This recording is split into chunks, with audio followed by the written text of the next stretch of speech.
vous détendre. Nous allons commencer par notre premier thème de ce jour. C'est une catéchèse courte, un temps de réflexion ensemble sur la peur. C'est une chose qui ne perturbe pas seulement certaines personnes, mais touche chacun d'entre nous, provoque beaucoup de questions, mais aussi beaucoup de souffrances. Et au début, je souhaite vous faire voir un interview court avec quelques membres de notre chorale qui eux-mêmes parlent de ce qui leur fait peur, de ce qui les perturbe, les trouble. Sur l'écran, vous allez voir ce film, un interview sur le thème de la peur.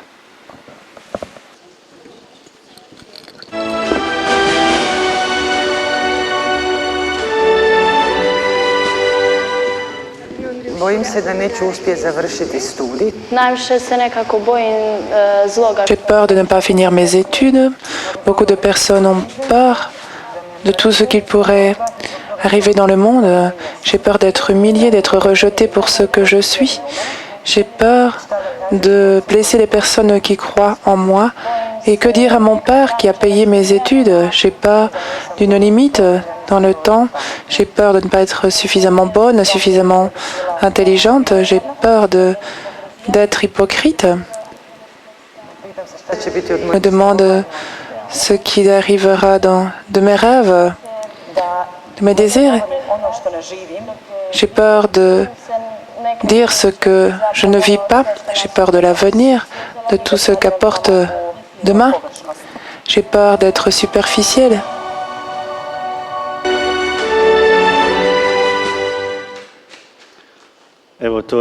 Voilà. C'est déjà fini. Ceux qui n'ont pas vu sur l'écran, vous avez pu entendre la traduction de quelques membres de notre chorale qui ont dit ce qui leur faisait peur et ils ont dit plus ou moins la peur de l'échec et puis la peur du mauvais, la peur du mal dans le monde, la peur d'être rejeté, la peur de ne pas être accepté, de ne pas être respecté tel que je suis. Ensuite, la peur de la déception, de décevoir les proches, la peur du manque de valeur, de ne pas être suffisamment bon, la peur d'avoir une vie double qui est très souvent réelle, car il n'est pas rare que nous pensions une chose, disions une autre chose et œuvrions d'une troisième manière. Et ensuite, la peur de l'avenir.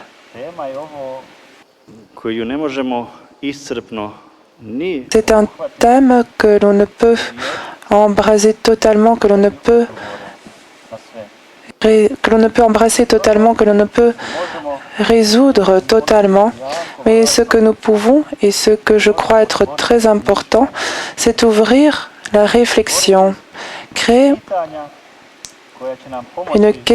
des questions qui vont nous aider à rechercher personnellement des solutions, des chemins et la paix qui nous aidera à lutter contre toutes ces peurs que nous devons affronter.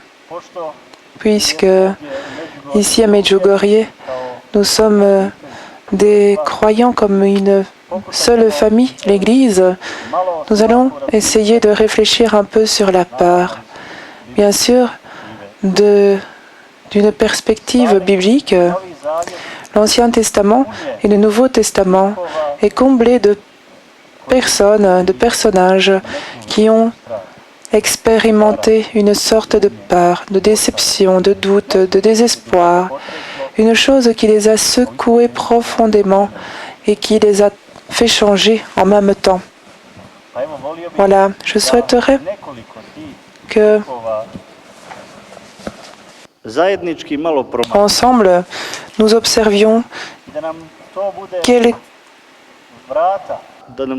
de ces personnes et que cela soit une porte qui va nous motiver à observer aussi d'autres personnes que je crois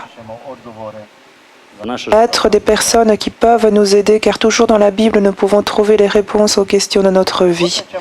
Je vais commencer. Nous allons commencer par une situation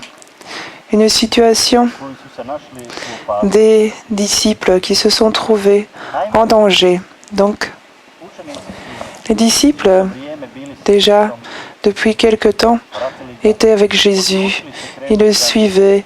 Ils avaient décidé de le suivre à travers ces paroles qui étaient tellement claires, fortes.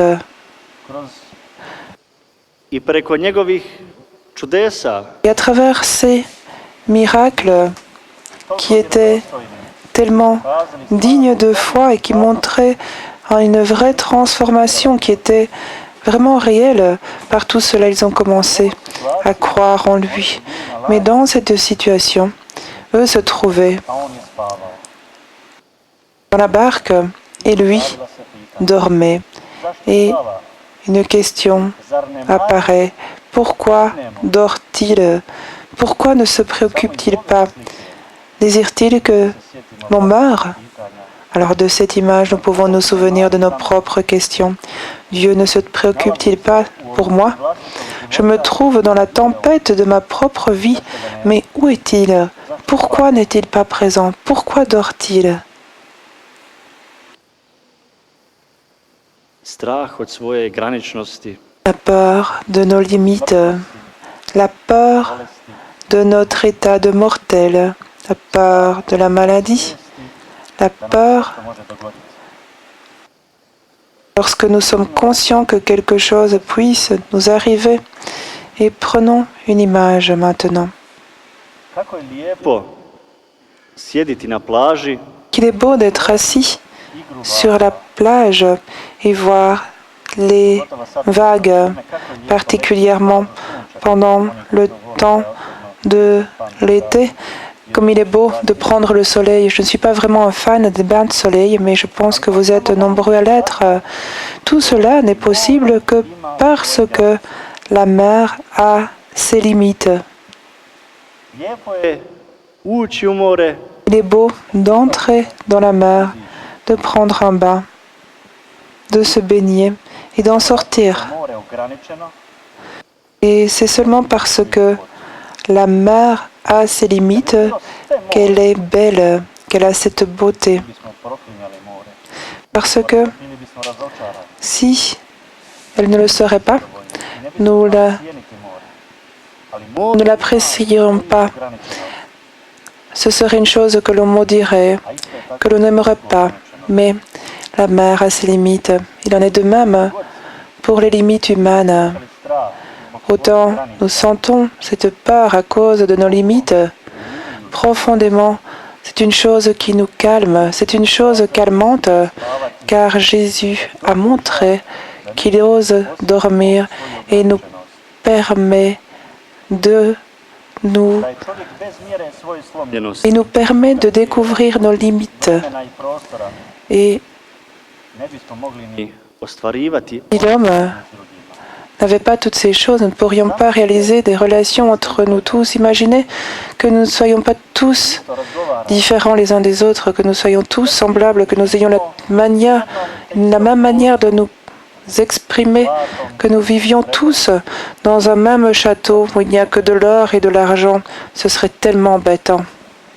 ali tek pošto imamo Mais svoju konturu, puisque nous avons notre forme, graničnost, nos contours, nos limites, čini onakvima kakvi jesmo, mi ce qui fait de nous ce que nous sommes réellement, en cela, nous čemu mi jesmo, avons notre valeur, notre beauté, ce pourquoi nous sommes uniques.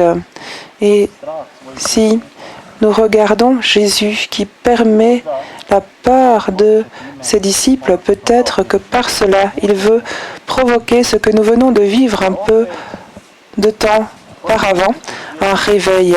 afin que nous commencions à nouveau à être conscients de nos propres valeurs, conscients de tout ce qui nous entoure, de tout ce que nous avons dans la vie. Très souvent, cela, nous l'expérimentons lorsque nous vivons une séparation, lorsque nous devons saluer une personne qui nous est proche et nous souffrons.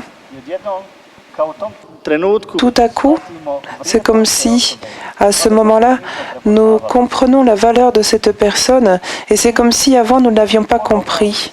Bien quand nous rencontrons à nouveau une personne, c'est une nouvelle rencontre et cela provoque une telle joie en nous que nous commençons seulement à être à ce moment-là conscients combien cette personne est précieuse et belle et m'est chère. Donc, cette expérience de notre limite, lorsque nous sommes brisés, cette expérience de savoir que nous ne sommes pas des dieux, cela nous aide à nous réveiller. Prenez une œuvre artistique. Un prêtre disait que pendant son temps libre, il aime aller dans les musées, mais il ne va pas sur tous les étages du musée, ne regarde pas toutes les œuvres d'art, mais s'arrête devant une œuvre qui lui semble être belle et l'observe pendant quelque temps. Et il dit, à travers l'observation, à travers cet arrêt devant cette œuvre, l'admiration naît dans son cœur. Et l'admiration, dit-il, c'est le premier pas vers la foi. Car le saint n'est pas celui qui découvre à nouveau, mais c'est celui qui sait découvrir la valeur de ce qui a déjà été créé. Peut-être que lorsque nous avons oublié de vivre, de reconnaître, de voir et découvrir les valeurs qui se trouvent en nous, en nos proches, dans notre nature, dans notre monde, Jésus, lui, peut-être, à cause de tout cela, dort très souvent. Et il permet que dans notre cœur se réveille la peur de la mort, la peur de nos limites, afin que nos yeux s'ouvrent, afin que nous reconnaissions la valeur de notre vie, afin que nous ayons la force de vivre notre vie, afin que nous ayons la force de valoriser notre vie et que nous reconnaissions la beauté et la valeur de cette personne qui est à nos côtés.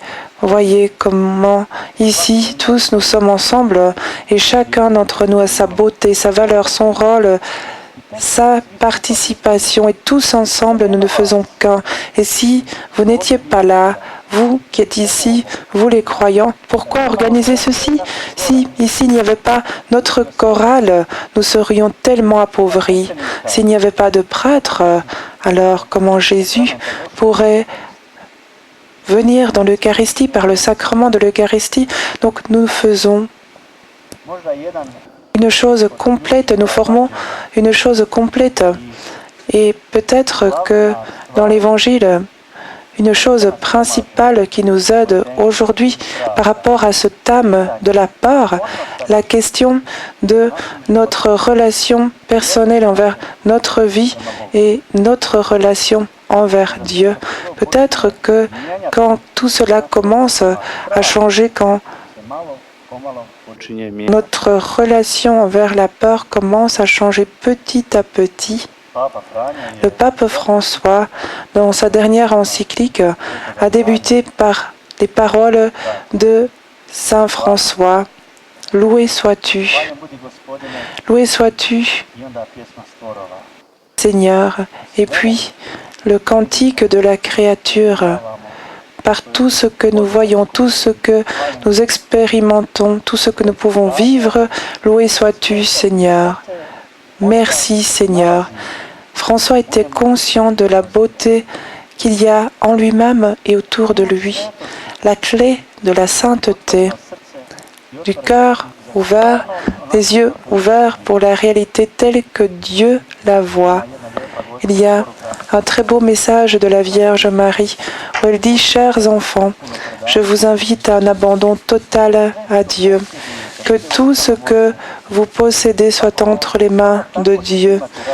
Ainsi vous aurez, et seulement ainsi, vous aurez la joie dans votre cœur. Petits enfants, réjouissez-vous à cause de tout ce que vous avez. Rendez grâce à Dieu, car tout est don de Dieu en vous. Ainsi, dans votre vie, vous allez pouvoir rendre grâce pour tout et découvrir Dieu en tout.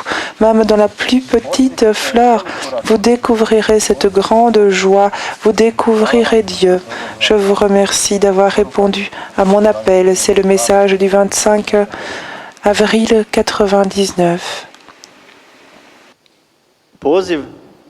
L'appel par ce sommeil de Jésus, par ce silence de Jésus à nous réveiller. Il est beau de voir que quelque chose est arrivé aux disciples. Eux n'étaient pas satisfaits de cette réaction de Jésus. Donc ils n'étaient pas satisfaits de ce qu'il a fait. Lui dormait et eux étaient en difficulté. Est-ce que Jésus dort aujourd'hui encore? Et que se passe-t-il quand un enfant meurt dans l'hôpital? Où est Jésus? Où est Jésus quand des parents, de petits-enfants, les voient mourir dans un accident de voiture? Notre question est, mais Jésus, ne te soucies-tu pas de nous? Ne vois-tu pas que nous allons mourir? Cette réalité est une chose très importante pour notre relation avec Dieu. Discuter avec Dieu, se disputer avec lui, lutter contre lui. Celui qui sait faire une telle chose ne s'éloignera jamais de lui. Celui qui sait lutter contre Dieu sera toujours près de lui, car c'est ainsi que nous arrivons à cette deuxième personne de l'Ancien Testament qui est Saint Jacques. Jacob, qui était le fils, qui était une personne particulière. Son nom signifie celui qui trompe. Donc, quand il est né, il tenait le talon de son frère. Toute la vie, il a désiré être comme son frère, être différent, être meilleur. Il a tenté de ne pas être ce qu'il est lui-même, mais bien d'être quelqu'un d'autre. Et jamais il n'était satisfait. Il faisait tout pour être quelqu'un d'autre. Il a trompé son frère et lui a fait un bon déjeuner. Et puisque son frère est le premier à être né, et son frère qui avait faim et rentré de la chasse a accepté en mangeant le déjeuner que son frère lui avait préparé. Et ensuite il a demandé à son père cette bénédiction de fils aîné après avoir trompé son père qui ne voyait pas bien. Et ensuite, ce qu'il éprouve, c'est la dispute, ce manque de paix lui-même. Et cela va tellement loin qu'il s'éloigne de son frère, qu'ils deviennent des ennemis, et que rapidement, après cela, il y a cette lutte pendant laquelle doit mourir son frère ou lui-même. Et cela le fait souffrir car il sait que sa propre vie a de la valeur, mais il sait aussi que la vie de son frère a une grande valeur et tout à coup, il n'y a plus d'issue. Il doit affronter une chose qu'il a fui. Et dans la Bible, il est écrit de manière tellement belle, cette nuit-là, une chose merveilleuse a eu lieu. Quelqu'un vient et lutte contre lui. Jacob est prêt. Il ne s'arrête pas et lutte contre cette personne. Et c'est seulement avant l'aube qu'il comprend deux choses. Premièrement, que cette personne avec laquelle il luttait est un ange de Dieu. C'est Dieu lui-même. Il comprend que cette personne est plus forte que lui. Mais lui l'a pris dans ses bras et ne veut le laisser sortir, ne veut le laisser partir. Il le serre très fort. Et alors vient cette question où ce messager de Dieu lui dit, laisse-moi partir. Et Jacob lui dit, je ne te laisserai pas partir tant que tu ne me béniras pas. Et il pose la question, qui es-tu?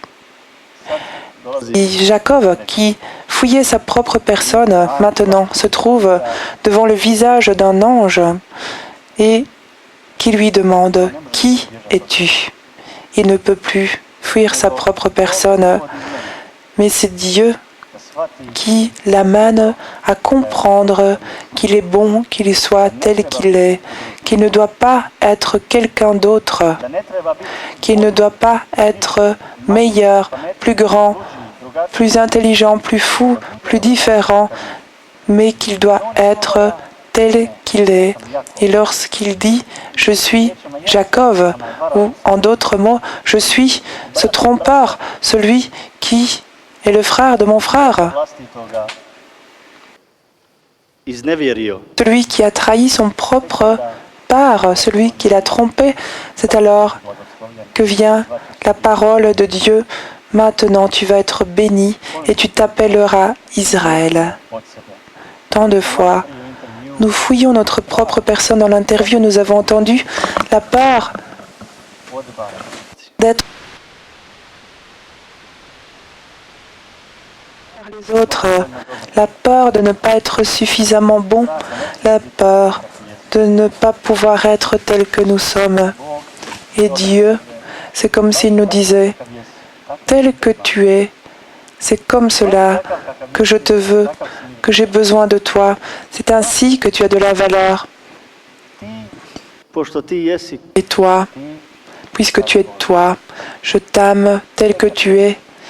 Et quand l'homme comprend cela dans son cœur, lorsqu'il commence à aimer sa vie, lorsqu'il s'accepte lui-même, alors il peut commencer à donner et à aimer les autres.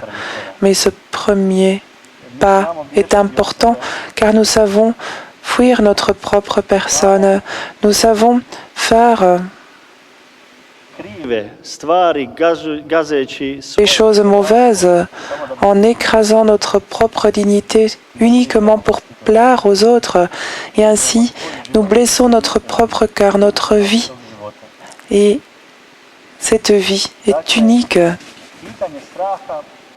Donc cette question de peur qui est importante attend de nous que nous ayons une vraie relation vers nous-mêmes, car nous pouvons avoir peur de tant de choses qui sont liées à notre vie, des choses que nous ne reconnaissons pas, des choses que nous n'admirons pas, des choses que nous n'acceptons pas et n'aimons pas.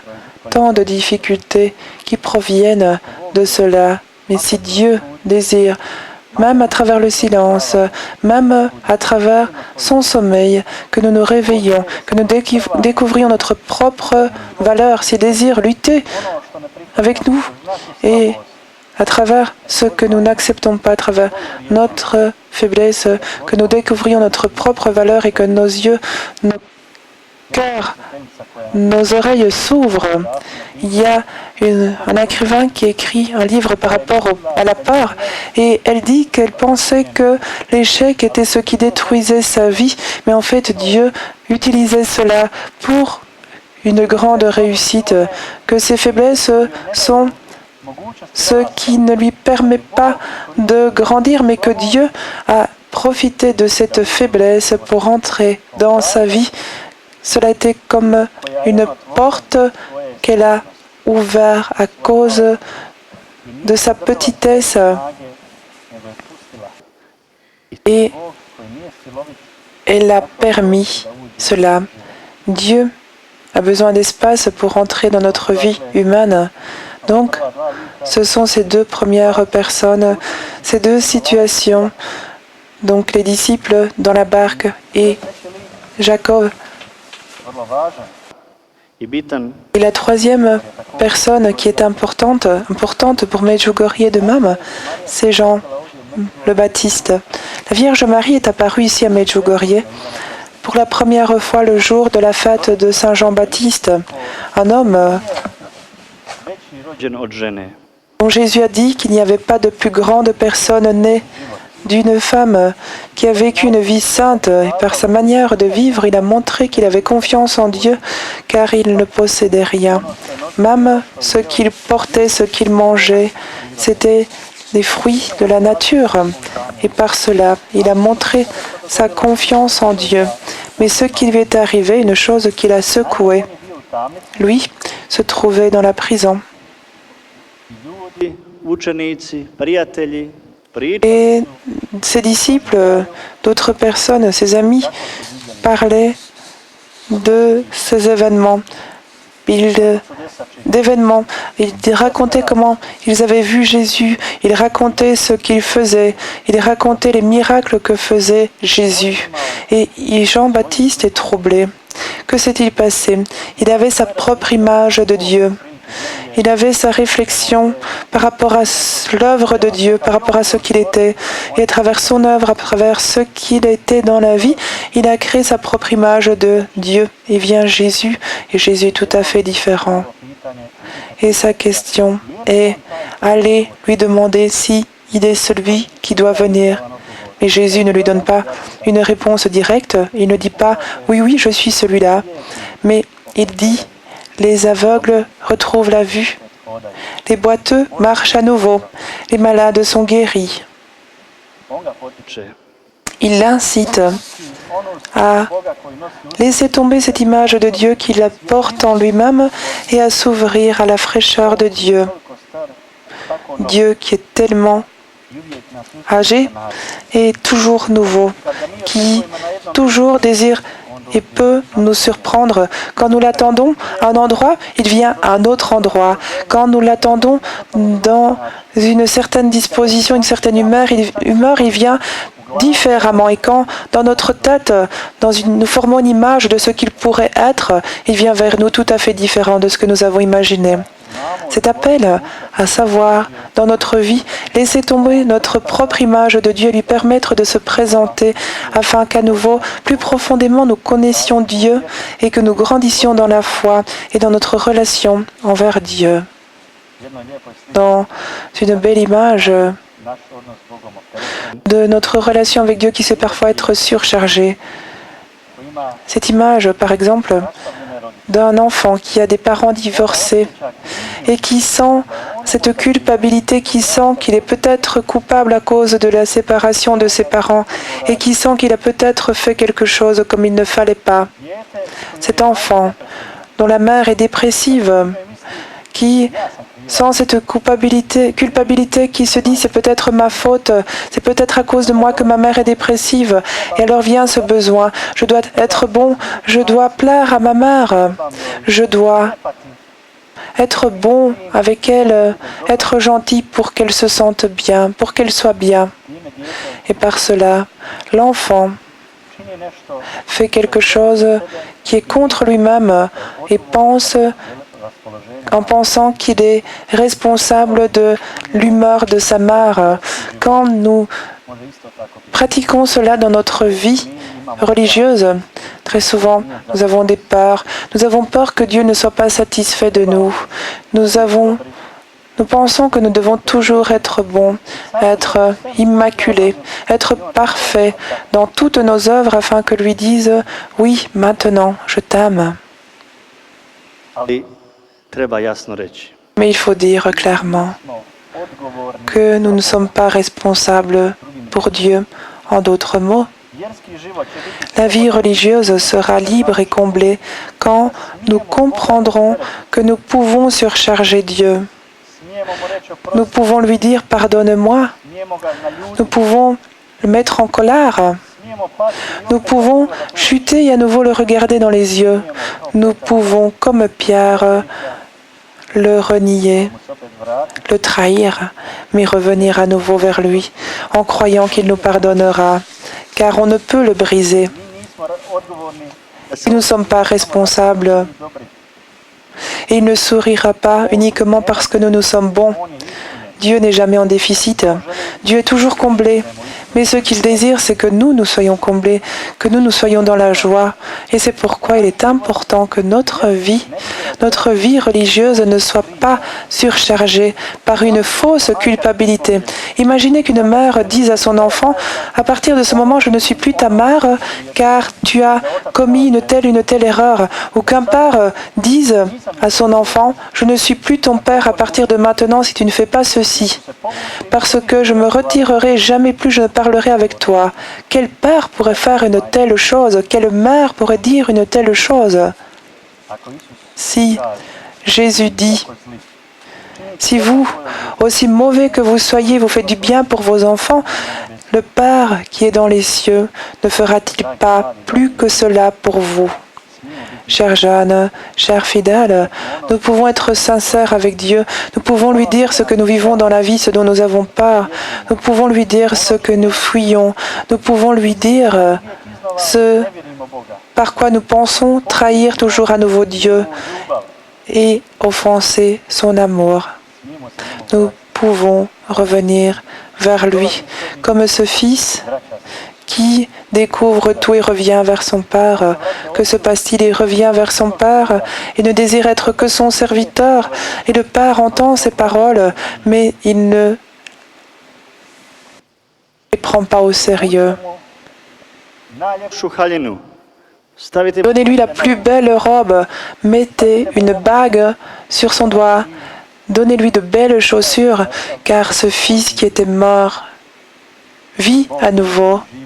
Dieu désire que nous vivions avec lui et non pas que nous ayons de fausses dévotions par lesquelles nous pensons être responsables de la présence ou de l'absence de Dieu dans le monde, qu'il est là quand nous sommes bons et qu'il croise les mains lorsque nous sommes mauvais. Non, il est toujours présent. Et voilà, ce sont ces deux clés qui nous aident à regarder différemment la peur, avoir une bonne relation vers nous-mêmes et une bonne relation vers Dieu. Et c'est ce que Jésus nous enseigne dans l'Évangile, toujours à nouveau. Il rend à l'homme sa valeur afin que l'homme ose s'aimer, se respecter lui-même. Et il remet cette vraie relation avec Dieu où nous pouvons être comme des enfants envers Dieu et non pas comme des esclaves devant Dieu. Maintenant, nous pouvons faire une petite pause et ensuite nous allons conclure en réfléchissant sur ce que cela signifie qu'avoir un cœur d'esclave et avoir un cœur d'enfant.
Još ćemo malo nastaviti. We will continue with the theme, and then we will be dancing again. Započeli smo malo prije. So we started a little bit earlier on. The main thought was that we may have courage to have what we are, that we may have the courage to be children of God. Jednog čovjeka koji je napisao There's a beautiful experience who wrote a beautiful book that is about violins. And he wrote how his work is very precious. He has his daily plan. to He does not like that to be expanded.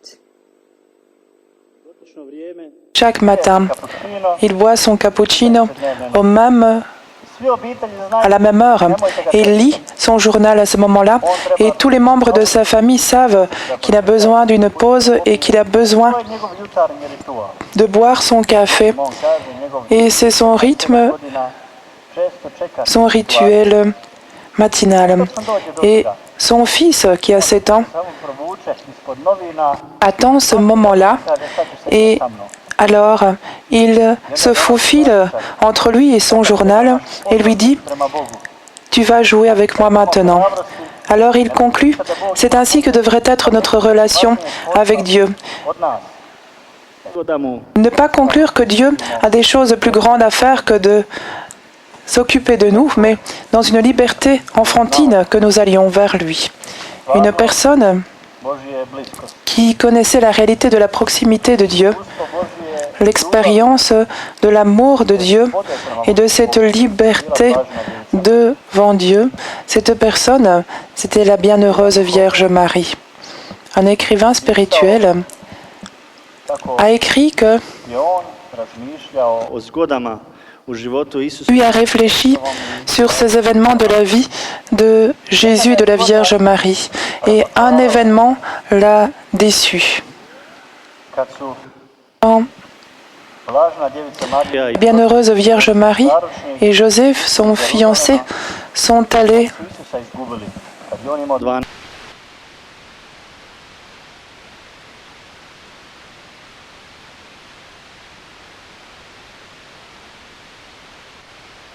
Jamais cela ne me serait arrivé si je serais responsable de l'éducation du Fils de Dieu. Jamais je ne l'aurais laissé s'éloigner de mon regard. Toujours j'aurais été à ses côtés, je l'aurais suivi pas à pas. Et de regarder cela comme une faute de Marie, qui a montré qu'elle n'avait pas suffisamment d'expérience dans son éducation maternelle, elle n'avait pas suffisamment d'amour envers son enfant, mais au fur et à mesure que l'écrivain réfléchissait, il a compris que cela peut-être était la plus grande louange à la Vierge Marie, parce qu'elle a vécu des choses profondément. Elle vivait que l'éducation de l'enfant, la relation avec quelqu'un, en notre cas, cela peut être une amitié, que l'on peut et l'on doit partager cela avec Dieu.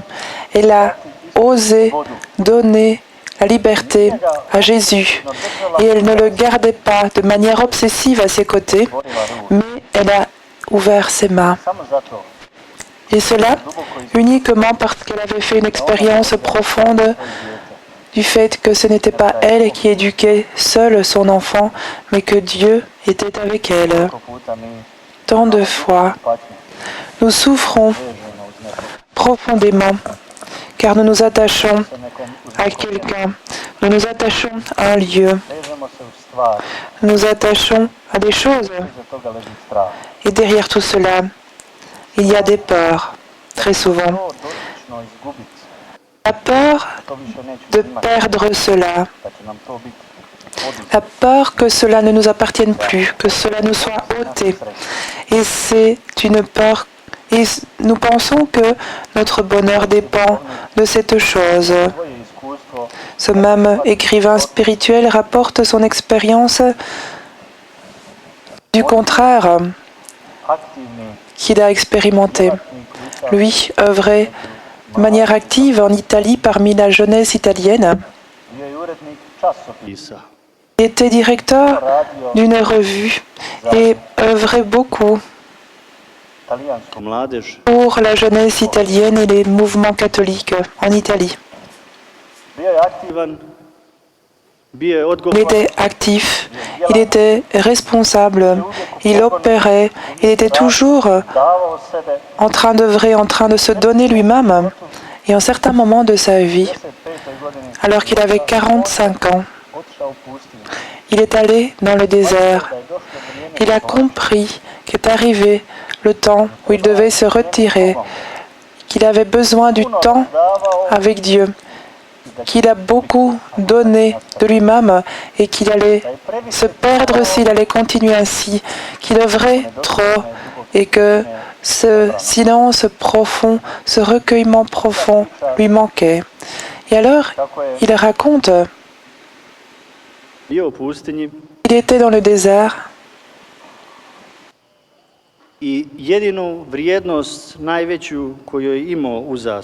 et que la plus grande valeur qu'il avait sur lui, c'était un carnet d'adresses. Là, il y avait des noms, des adresses, des numéros de téléphone de tous ses amis, de ceux qui lui étaient proches, de ceux qu'il connaissait. Toutes ces personnes qu'il pouvait appeler quand dans son cœur il sentait qu'il pouvait les appeler. Nous avons aujourd'hui des téléphones portables. À chaque instant, nous pouvons appeler quelqu'un où qu'il soit dans le monde, où qu'elle soit dans le monde, nous pouvons l'appeler.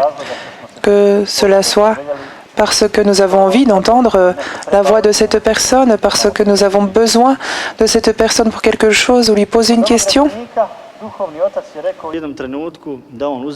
Et son maître spirituel lui a demandé de prendre ce carnet d'adresses et de le faire brûler. Et là, il a senti l'angoisse dans son cœur. Comment vais-je me séparer de l'adresse de ces personnes que je connais? Comment vais-je rompre cette amitié?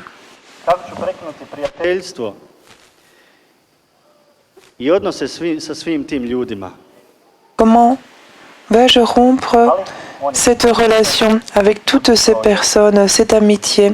Et il était obéissant. Il est allé dans le désert, a pris son carnet d'adresses et il a déchiré page après page et a fait brûler cela. Et une chose étrange a eu lieu. Il dit quand cela a eu lieu, il a senti une présence plus forte de ces personnes. Il a senti plus fortement la souffrance de ses amis. Il a senti plus fortement leurs besoins, leur proximité. Il a commencé à apprécier plus ses amis et il a senti et compris que construire une amitié de manière correcte, pour le faire, il faut le faire avec Dieu. Confier cette personne à Dieu. Tu as peut-être peur qu'elle va cheminer sur un mauvais chemin, être déçu. Et nous nous sentons impuissants, nous ne savons pas comment influencer la situation. Eh bien, il faut le faire avec Dieu. Ce pourquoi nous avons peur de ne pas pouvoir influencer, Dieu peut le faire. Peut-être que dans notre passé, il y a des personnes que nous avons offensées, des personnes auxquelles nous avons causé du dommage, des personnes auxquelles nous n'avons pas donné le temps que nous aurions dû leur donner, et nous sentons qu'il n'y a plus de possibilité de corriger ce qui était fait. Il faut partager cela avec Dieu, car Dieu, même dans le passé, était présent comme moi j'ai omis de faire une telle chose, quand j'ai causé du dommage, quand j'ai menti, quand j'ai fait du mal. Dieu était présent comme il est présent aujourd'hui encore et comme il le sera demain encore, et lui peut influencer cela. Si moi, je confie toutes mes difficultés, mes angoisses à Dieu, je lui donne la possibilité d'être un Dieu pour moi, d'être Dieu pour moi, d'être ce que lui est réellement Dieu, car je lui donne la possibilité d'œuvrer dans l'impossible. Je dis, il y a 10 ans, j'ai offensé cette personne et je le regrette et cela me fait souffrir et je ne peux le transformer, mais toi, je te permets de le faire. Et Dieu tourne tout en bénédiction pour ceux qui l'aiment. Bienheureuse Vierge Marie a très bien compris cela. Et en conclusion, elle a vécu le cœur du Fils. Elle a vécu avec un cœur de fille au lieu d'avoir un cœur d'esclave. Et quand nous touchons le thème de notre festival, la paix soit avec vous, alors les disciples, les apôtres, dans la peur devant les Juifs, dans la peur devant les hommes du monde entier, ces hommes qui ont condamné Jésus, qui l'ont tué, qui l'ont mis à mort, alors qu'eux attendaient une autre chose, eux attendaient qu'ils seront sauvés, qu'ils vont construire un royaume et mettre sur pied ce royaume, et tout à coup il le voit mourir et il se renferme. koji se možda kao Beaucoup de personnes parmi nous qui, comme les disciples, peut-être ne peuvent pas s'ouvrir, dont les portes du cœur sont fermées et ne réussissent pas à les ouvrir. On ne peut, en appuyant sur un bouton, donner notre confiance à Dieu et dire tout à coup, je crois en toi, j'ai confiance en toi. Quelque chose bloque. Il est important de savoir mora biti otvorena. que, comme à Medjugorje, il n'y a pas de porte, que tout est ouvert et que Dieu sait venir et donner sa paix à ces espaces que nous ne savons pas ouvrir. Cet événement, lorsque lui est venu parmi eux, nous appelons cet événement la Pentecôte, lorsque lui a donné son Esprit Saint, soufflé sur eux et quelque chose s'est passé, quelque chose a changé. Nous nous demandons, mais qui est cet Esprit Saint? Neki da možemo zamisliti Nous pouvons imaginer avec nos propres images, imaginer le Père avec une grande barbe blanche prema Torin et zlatnim svim slikama nous pouvons imaginer Jésus selon ce qui a été reconstruit du voile de Turin. Mais qui est l'Esprit Saint? to nešto promijenilo u njima. Savoir que lui a soufflé sur eux, donné son esprit qui a changé quelque chose en eux. Peut-être que de la manière la plus belle, nous pouvons le voir par nos propres images, images des amoureux. Quand ils sont ensemble, nous voyons qu'il y a quelque chose.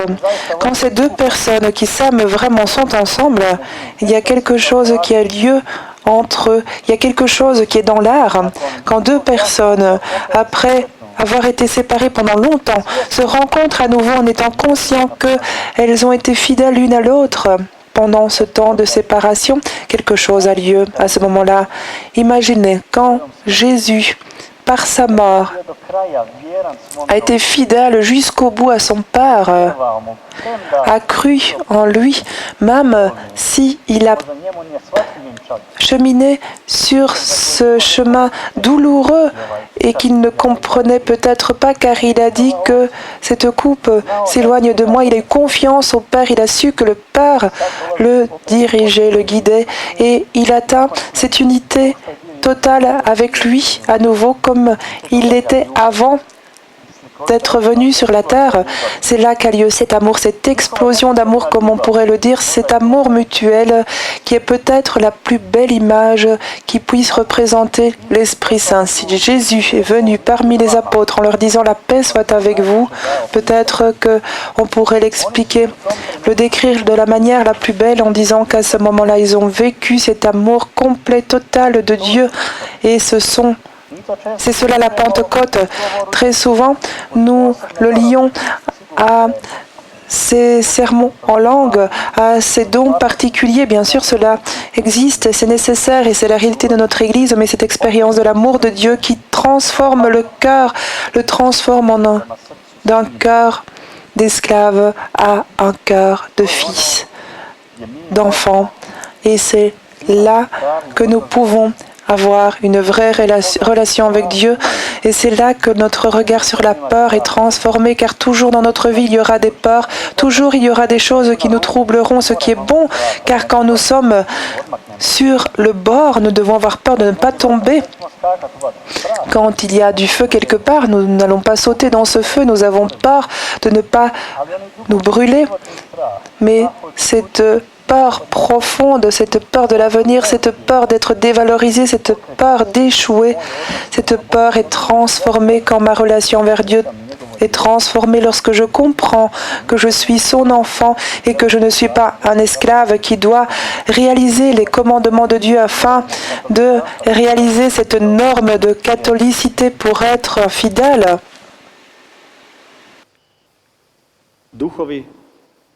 La Pentecôte et l'Esprit Saint, c'est l'amour. La Pentecôte, ce moment où Jésus vient parmi les apôtres et leur dit « La paix soit avec vous », c'est leur expérience de l'amour de Dieu. Et c'est alors que le cœur change. Et voilà, finalement, dans cette parabole sur les talents, celui qui a reçu un talent, il l'enterre. Mais quand nous observons ces paroles,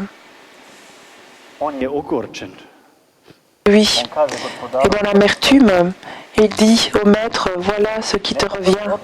Il n'a pas une bonne relation envers lui. Il se sent comme un esclave. Et c'est pourquoi il a peur de vivre sa vie. Les autres qui ont reçu plus de talents et qui les ont utilisés, mais il n'est écrit nulle part Šta da se nije que si ils n'auraient pas rendu en double ce qu'ils ont reçu, cela n'est pas important. S'ils auraient dépensé tout, cela n'était pas important car ils ont osé avoir une relation filiale envers leur père. Ils ont osé utiliser, dépenser, vivre la vie sans avoir peur d'être sanctionnés de Dieu. Mais que Dieu rendra, réparera ce que n'ont pas réussi à faire. Chers jeunes, je désirerais que notre peur, comme on l'a dit au début dans cette interview sur la peur, cette peur de rejet, de manque de réussite, de déception, de duplicité, de peur de l'avenir, la peur de l'hypocrisie, que nous surpassions toutes ces peurs par la confiance. Non pas en pensant que nous ne devons plus avoir de peur, mais nous devons savoir affronter la peur en ayant confiance en celui qui sait, même quand nous ne savons pas, qui peut, même quand nous ne pouvons pas, qui trouve le chemin, même quand nous ne voyons qu'une impasse. C'est ça, le cœur du croyant, et c'est ce à quoi est appelé le chrétien, c'est ce à quoi nous sommes invités, nous, à être des enfants de Dieu qui osent vivre. Voilà, je souhaite finir en prière, et ensuite nous chanterons. Seigneur, dolazimo pred tebe venons devant toi svojim životnim strahovima. avec les peurs de notre vie. Dolazimo pred tebe i sa Venons devant toi koja nema avec nos cœurs, nos portes fermées, que nous n'arrivons pas à ouvrir, dajmo tebi svoj život. mais nous te confions notre vie. Ti znaš put k nama, Toi, tu connais mi ne znamo. le chemin pour venir vers nous si nous ne connaissons pas le chemin qui mène à toi. Toi, tu viens à notre rencontre, même quand nous te tournons le dos. Ti ne odustaješ od nas, Tu ne t'arrêtes pas odustanemo od tebe. devant nous quand nous nous arrêtons devant nous-mêmes. Kao izgubljeni Seigneur, comme le Fils prodigue, nous désirons revenir vers toi, venir dans ton embrassement, sentir ton amour, čuti tvoje riječi. ton étreinte, entendre tes paroles, afin que notre cœur Od srca roba pretvore soit transformé, srca djece Božije. que notre cœur soit transformé d'un cœur d'esclave en un cœur d'enfant de Dieu par le Christ, notre Seigneur. Amen.